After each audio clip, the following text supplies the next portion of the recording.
leave it to Ukraine to make some splashy choices on how to hurt the Kremlin. But just as there have been many pivotal points before now, Kyiv is once again approaching a crossroads regarding what to do with its aerial campaign.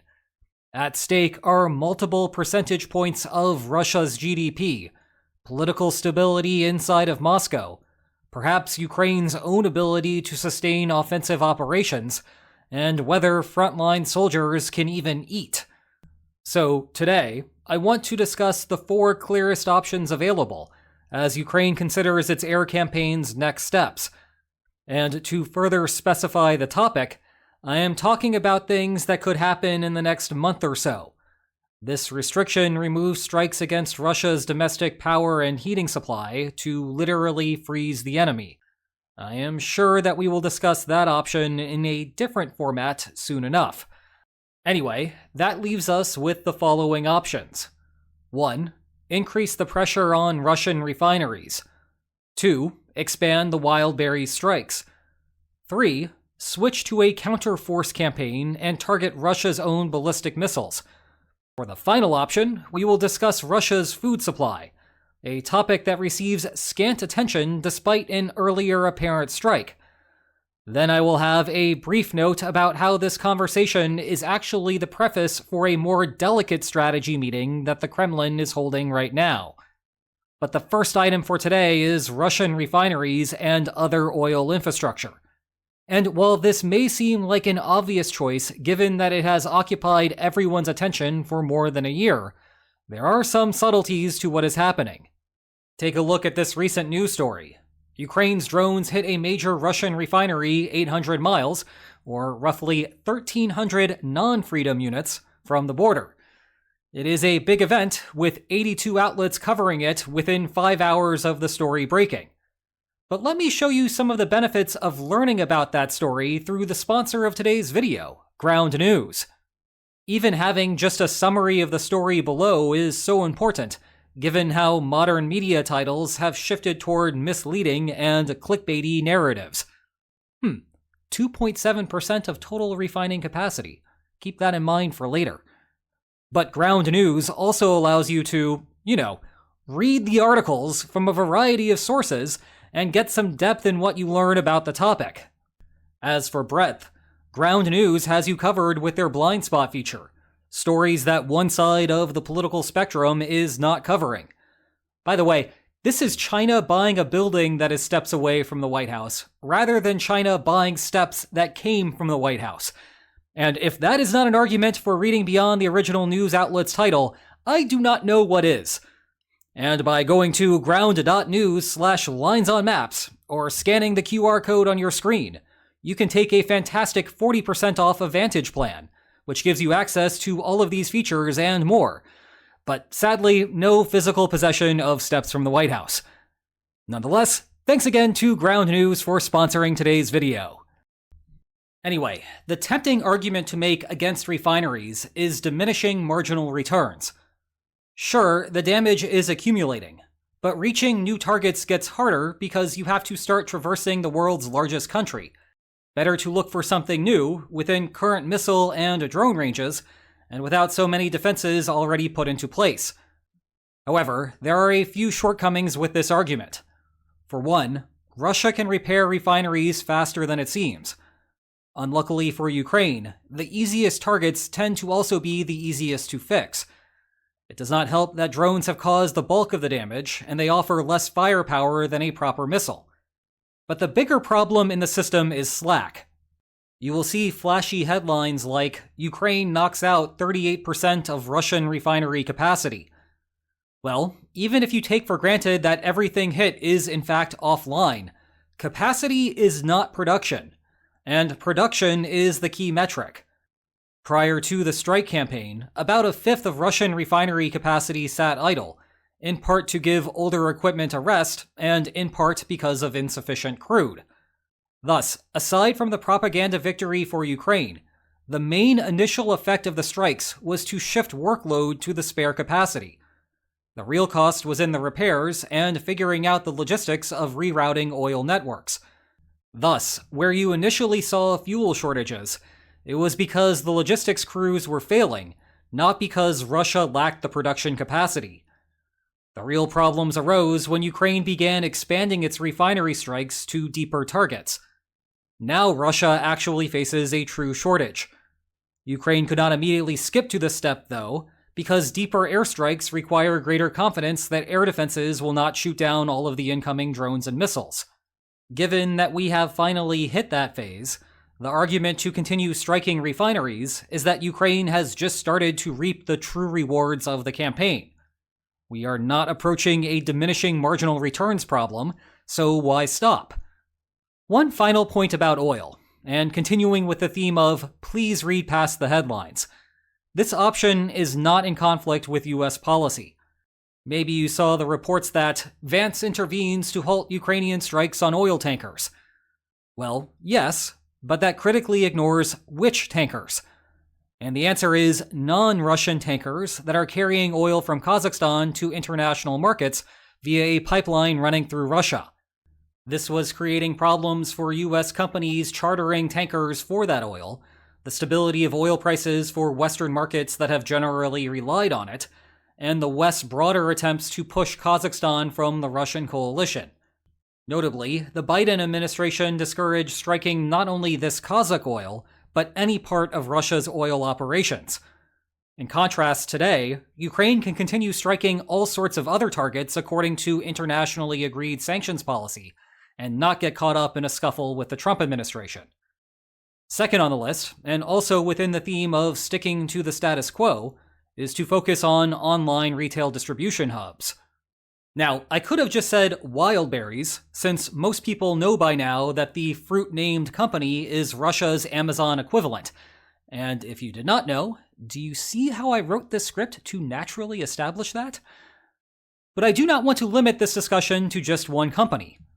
Focusing on just Wildberries, though, there is plenty more that Ukraine can do because the diminishing marginal returns here are small once again. Keep this in mind for later. The Wildberries hubs are designed to operate independently of one another. So if you blow up one of them, you are causing a ton of damage. You are also likely leaving the facility as a total loss, in contrast to what is happening with refineries. But you are not interfering with the other hub's ability to operate, so long as the orders keep coming in and retailers keep selling on the Wildberries marketplace. The downside for Ukraine here is that a single distribution hub is not worth a multiple of its own value. The upside is that every distribution hub you hit is about as valuable as the last. The only caveats are a loss in confidence in the company itself and the size of the warehouses.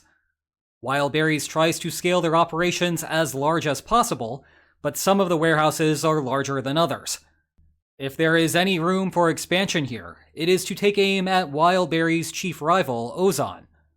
For the most part, Ozon has stayed out of Kyiv's crosshairs with a couple of nebulous exceptions. A July 24th warehouse fire that might have just been collateral damage from a nearby Wildberries strike, and something on July 31st that Ukraine frames as a deliberate strike that also aimed at a Wildberries facility in the same industrial complex, but that Ozon says caused no damage. Now, Ukraine is not holding back here out of generosity or as a reward for Ozon not selling the same dual-use equipment as Wildberries. In fact, in public petitions to buy supplies for deployed soldiers, Ozon links are about as frequent as Wildberries links are. Rather, this again comes down to the business model. Ozon has focused on smaller but more warehouses.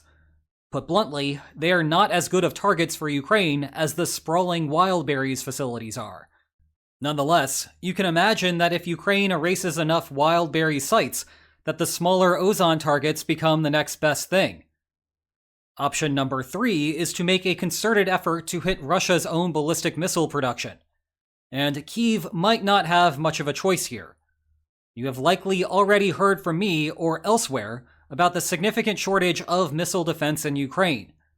The interception rates of drones still look great, but missile interceptions have fallen off of a cliff due to the dearth of Patriots. Where we last left this conversation is the possibility that Ukraine needed to choose between continuing its pace on existing targets or switch to aiming for Russia's missile production. Cue the inverted cliche that the best defense is a good offense. The math of a reactive response here does not look good. In an interview on CNN, Zelensky said that Ukraine has about 60% fewer interceptors than it did last year, while Russia is firing about twice as many ballistic missiles, figures that roughly align with third-party estimates. This was part of Zelensky's lobbying campaign to acquire more Patriot interceptors. He went on to say that 5% of US stockpiles would get Ukraine through the winter, and 10% would destroy all of Russia's missiles. Now, I have no doubt that Ukraine would be better off with a larger allotment of Patriots. However, these numbers do not work. A purely defensive approach does not work. Russia is now firing more than 100 ballistic missiles per month. Optimistically, the United States has 1,000 Patriots left in its inventory. Again, optimistically, assuming a 1-to-1 interception ratio, that takes care of a month of missiles at the absolute most. Something has to be done to the Russian denominator to get this to work. The trade-off that Ukraine has to ask itself is whether the country can absorb the civilian casualties to make Russia's political problems even worse. This is feasible. Civilian fatalities from these weapons is probably in the hundreds for the year thus far. The rate is ticking upward, and any number of civilian deaths is not great, but that is the political reality that Ukraine faces. To add to the complications, Russia may be forcing Ukraine's hand by stepping up attacks on Firepoint production facilities. That is right, Putin is hunting for MILF tech. And as super captivating as that last sentence was, if you have no missiles left to fire, then you have no dilemma. Actually, you have nothing to do whatsoever. And thus there appears a need for Ukraine's MILF tech to hunt for Russia's MILF tech hunters. The drawbacks here are many. 1. The production facilities tend to be far away. It is therefore very convenient that Ukraine has thinned Russia's air defenses in advance, otherwise this might not be an option at all. 2. The production facilities are fortified, not only for this exact reason, but also because the buildings need to be resistant to explosions from the inside in case of an accident. This further matters for the third issue. No matter who is actually firing them, North Korea is supplying missiles to Russia. There are no cheap victories to be had with that distance. You cannot just send some quadcopter on a boat near the Korean peninsula, a la Operation Spiderweb. You need real firepower. Hence we arrive back at our older conversation about needing to hunt the launchers, just as was key to establishing air superiority in the Iran war. Finally, we have food logistics. And I have been saving this for the end because it is where the most intrigue lies. If we rewind to the beginning of the Wildberries campaign, in the second wave of strikes on July 22nd, Ukrainian drones struck a Miratorg meat processing plant in Bryansk.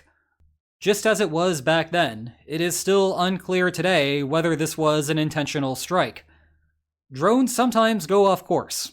Anti-aircraft systems, which, believe it or not, still kind of exist inside of Russia, can also cause drones to crash in the wrong location.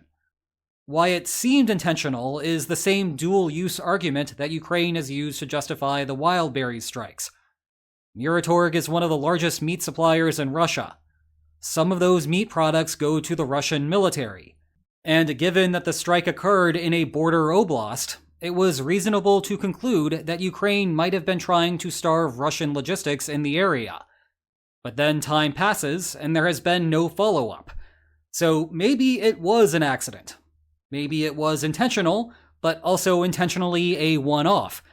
Or maybe the Wildberries strikes have been so successful that Ukraine decided to put the rest of the options on the back burner. What is critical to this potential strategy, but often goes undiscussed, is that food distribution systems are the opposite of the Wildberries model. Recall that Amazon-style distribution hubs run virtually independent of one another.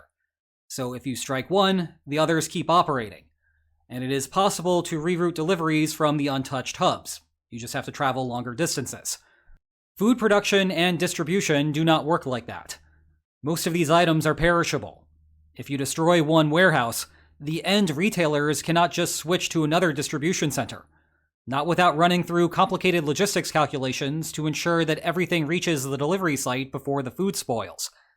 Never mind that food is a low-margin business, so even adding 100 extra kilometers to a delivery can turn everything red. The point is, the refinery and Wildberries strikes require a certain level of saturation to wreak havoc on the system as a whole. That is not true for the food game. Thus, there is greater marginal value here for Kyiv to put a couple of eggs in this basket to deny Russia's production of eggs all over the place. The critical caveat here is that Ukraine would have to lean heavily into the dual-use narrative to avoid criticism of civilian harm. This has worked for the narrative with Wildberries, despite proportionality questions, with still nary a complaint from Western leaders. We would have to wait to see if that trend continues if Ukraine goes down this path. It will be much easier for that to work if Ukraine limits its food processing strikes to border oblasts, rather than, say, firing on one in Moscow. Let me close up here with a bit of a twist on our takeaway lines. Yes, we have 4 options on the table, but I am reminded here of the old defensive algorithm. If we are capable of discussing what the broad incentives are here, then certainly the Kremlin can work through those too. And the folks there also have the ability to allocate defensive resources to compensate for their vulnerabilities. In turn, this has been a glorified discussion of how Ukraine and Russia ought to calculate the benefits and risks associated with each of those strategies. Trying to actually declare which one will happen in practice is not possible for us. Russia will try to even out its vulnerabilities across these options, leaving minute private information on either side to dictate what occurs in practice, especially as it relates to what never even crossed our minds as we were thinking about the potential hotspots. But it certainly is an intriguing puzzle. Thanks again to Ground News for sponsoring today's video. Go to ground.news/linesonmaps or scan the QR code on your screen to save 40% on a Vantage plan. And if you enjoyed today's video, then please like, share, and subscribe, and I will see you tomorrow. Take care.